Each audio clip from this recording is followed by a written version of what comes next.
বাংলাদেশ ফুটবলের জন্য আসছে এক দারুণ সুযোগ। এশিয়ান কাপ বাছাইয়ের হংকং ম্যাচে লাল সবুজ শিবিরে যোগ দিচ্ছেন দুই আলোচিত প্রবাসী ফুটবলার হামজা চৌধুরী আর সমিত সোম। ইংলিশ প্রিমিয়ার লিগের অভিজ্ঞতা আর কানাডিয়ান ফুটবলের ছোঁয়া নিয়ে এরা নামবেন দেশের হয়ে লড়তে। তাদের উপস্থিতি বদলে দিতে পারে ম্যাচের চিত্র। তবে প্রশ্ন রয়ে গেছে, সময়ে যোগ দিতে না পারলেও কতটা প্রভাব ফেলতে পারবেন এই দুই তারকা। অক্টোবর মাসে হংকংয়ের বিপক্ষে এএফসি এশিয়ান কাপ বাছাইয়ের দুটি গুরুত্বপূর্ণ ম্যাচ খেলবে বাংলাদেশ জাতীয় ফুটবল দল। 9 অক্টোবর ঢাকার বঙ্গবন্ধু জাতীয় স্টেডিয়ামে হবে হোম ম্যাচ, আর 14 অক্টোবর অনুষ্ঠিত হবে অ্যাওয়ে ম্যাচ। এই দুটি ম্যাচকে সামনে রেখেই দলে ফিরছেন দুই প্রবাসী বাংলাদেশি ফুটবলার হামজা চৌধুরী এবং সমিত সোম। বাংলাদেশ জাতীয় দলের প্রধান কোচ হাভিয়ের কাবরেরা এরই মধ্যে প্রস্তুতির পরিকল্পনা সাজিয়েছেন। এ মাসের 29 অথবা 30 তারিখে শুরু হবে জাতীয় দলের ক্যাম্প। এর আগে 27 সেপ্টেম্বর শেষ হবে বাংলাদেশ প্রিমিয়ার লিগের প্রথম রাউন্ড। তারপরই ঘোষণা করা হবে ক্যাম্পে যোগ দিতে যাওয়ার ফুটবলারদের তালিকা। তবে হামজা এবং সমিত ক্যাম্পের শুরুতে দলের সঙ্গে থাকতে পারবেন না। কারণ হিসেবে জানা গেছে,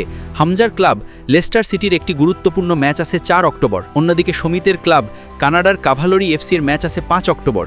ফলে এই দুইজন যথাক্রমে 6 ও 7 অক্টোবর যোগ দেবেন জাতীয় দলের ক্যাম্পে। সম্প্রতি নেপালের বিপক্ষে অনুষ্ঠিত প্রীতি ম্যাচেও তাদের পাওয়া যায়নি। এদিকে আরেক প্রবাসী ফুটবলার ফাহামিদুল ইসলামও ছিলেন না নেপালের বিপক্ষে ম্যাচে।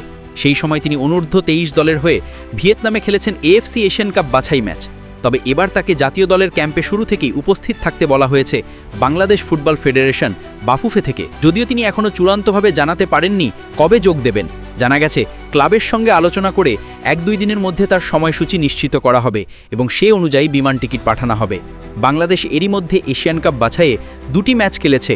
মার্চ মাসে শিলংয়ে ভারতের বিপক্ষে গোলশূন্য ড্র করে লাল সবুজ শিবির পায় মূল্যবান 1 পয়েন্ট। সেই ম্যাচে অভিষেক হয়েছিল হামজা চৌধুরীর। তবে ঘরের মাঠে সিঙ্গাপুরের বিপক্ষে হেরে যায় বাংলাদেশ। ম্যাচটি 2-1 ব্যবধানে জিতেছিল সিঙ্গাপুর।